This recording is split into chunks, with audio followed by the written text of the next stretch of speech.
The last Lightkeeper. By the sea he stood, not to be remembered, but to remember.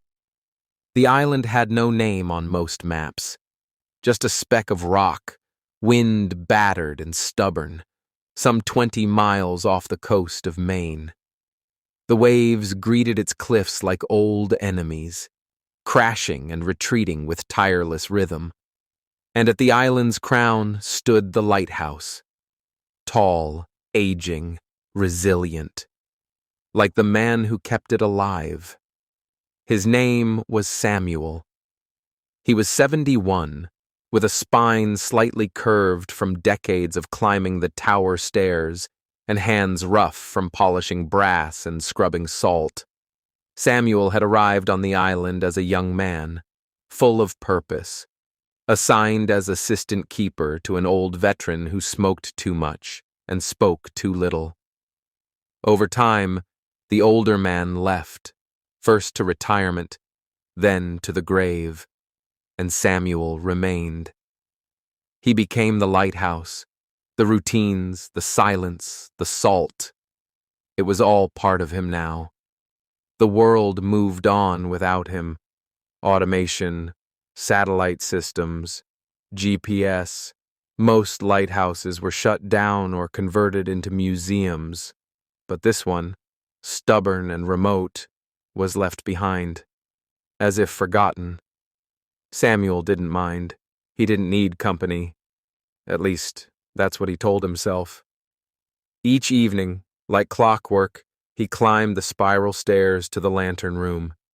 He wound the old mechanism, checked the lens, and ensured the light still turned, still shone. Whether anyone saw it or not, that didn't matter.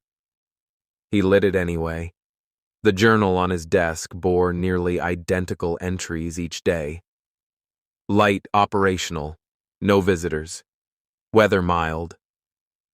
Or rough, or foggy. But always the same rhythm. Until the night everything changed.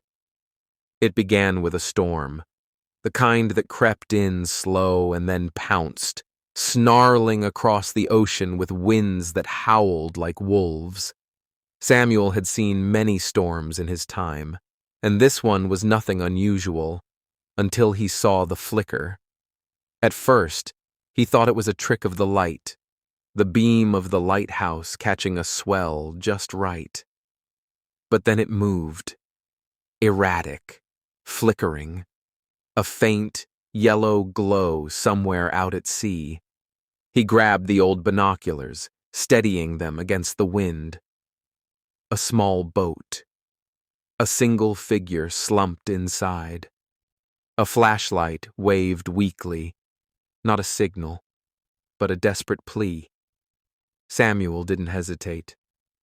He lit the emergency beacon, a warm amber flare that hadn't been used in years, and made his way down to the cove where the winch and skiff waited. The storm lashed at his coat and pulled at his hat, but his hands knew what to do. The skiff cut through the waves like a memory. By the time he reached the boat, the figure inside was barely conscious. Young, male, soaked to the bone. Samuel hauled him in and turned back, muscles straining, breath short. The ocean roared around them, furious at being defied. Back in the keeper's quarters, he laid the boy by the fire, stripped away the wet clothes, and wrapped him in blankets. He brewed broth, placed a hand on the boy's forehead, and waited. Hours passed. The fire crackled. The storm raged on. Finally, the boy stirred. "You're safe," Samuel said, voice rough with disuse. The boy blinked. His lips trembled. "I thought there wasn't anyone here." "There usually isn't," Samuel replied. "But tonight, there was." The boy's name was Owen, early 20s. No identification, no explanations, just bruises, salt, and silence. Samuel didn't ask questions, not at first. He knew the look in Owen's eyes, the kind of look that said, "I came here to disappear." In the days that followed, Owen stayed. He slept long hours, ate slowly, spoke little. Samuel gave him space. Instead of interrogating, he offered warmth. A fire always burning, soup always ready, and a quiet that wasn't empty, but gentle.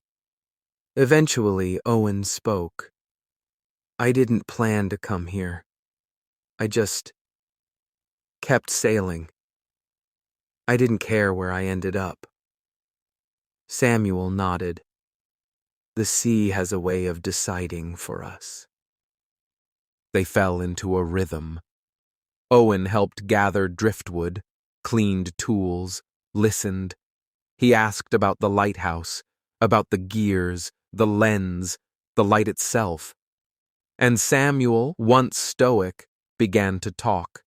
He told stories. Of the time a wedding ring washed ashore in a bottle. Of a ship that sent its last radio call. "Tell my mother I tried."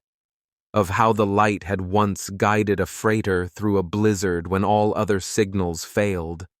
But not all stories were about ships.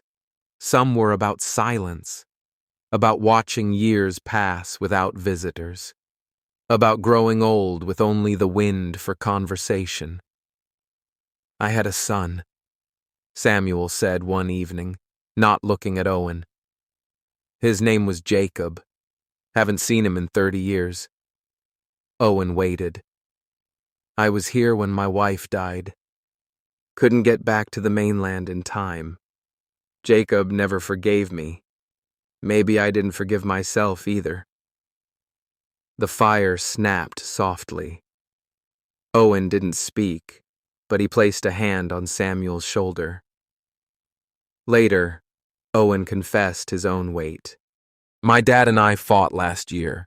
I said things I shouldn't have, left without a word. I didn't even bring my phone, just sailed. I thought if I got far enough I could outrun everything." Samuel looked at him. "Did it work?" "No," Owen said quietly, "but I think I found something better." Samuel didn't say it aloud, but something had shifted. The presence of Owen, quiet, respectful, wounded, brought life back into the lighthouse. Not noise, not disruption, but presence. A second set of footsteps on the stairs, a second bowl at the table, a second heartbeat in a place long used to one. They began to fix things together. A bent railing, a rusted hinge, the old hand crank that powered the beacon lens on calm nights. Samuel showed Owen how to align the reflectors and polish the Fresnel glass until it gleamed. Owen listened, hands steady, eyes focused. "I never thought I'd care about light," Owen said one morning, perched on a ladder. "But there's something sacred about it." Samuel smiled. "Light only matters when someone needs it. Otherwise, it's just spinning glass." One afternoon, as fog rolled in like a wool blanket from the sea, Owen found an old wooden box tucked beneath a loose floorboard in the lighthouse's storage room. Inside were letters, dozens of them, all addressed to Jacob Grayson. None were stamped. None had been sent. He didn't mention them at first. He wasn't sure he should have found them at all. That evening, over stew, Samuel stared into his bowl a little longer than usual. "I used to write to him," he said, unprompted. "After he stopped answering. Letters I never mailed, not sure if it was guilt or hope. Maybe both." Owen hesitated. "I found them. In the box." Samuel nodded. They were never for mailing, just for surviving. They sat in silence, not uncomfortable, but heavy with shared understanding. "Why didn't you try to go back?" Owen asked. I did, Samuel replied softly. Twice. He wouldn't see me. Said I chose this rock over his mother. Maybe he was right. The foghorn moaned in the distance. I think people forget, Samuel added, that sometimes duty feels like love, too. It's just not always the kind that hugs you back. The next morning, Owen brought out one of the letters. May I read one? He asked.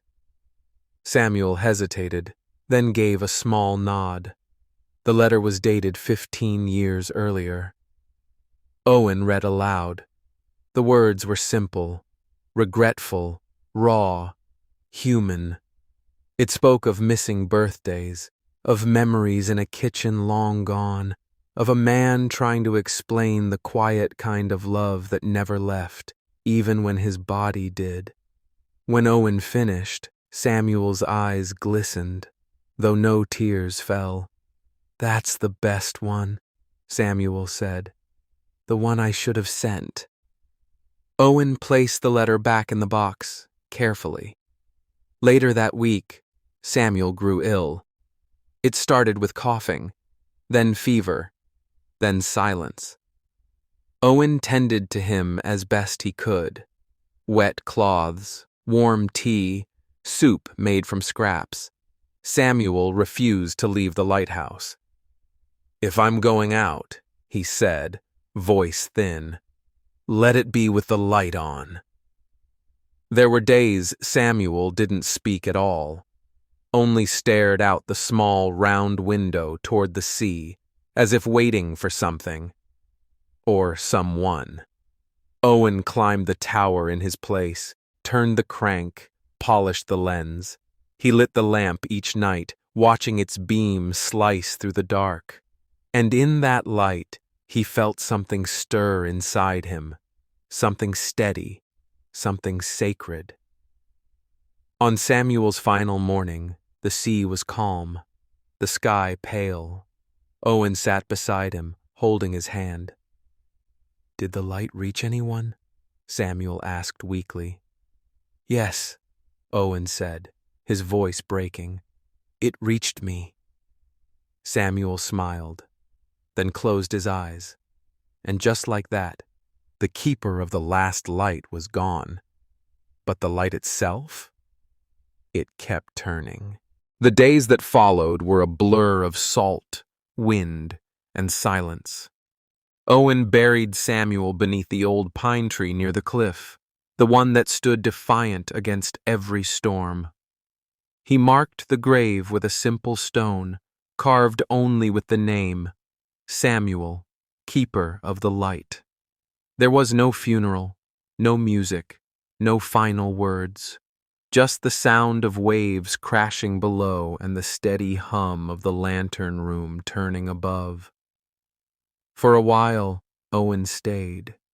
He wasn't sure why.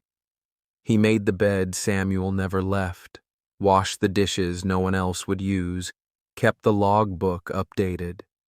He tended the lamp, climbed the stairs each evening, lit the flame.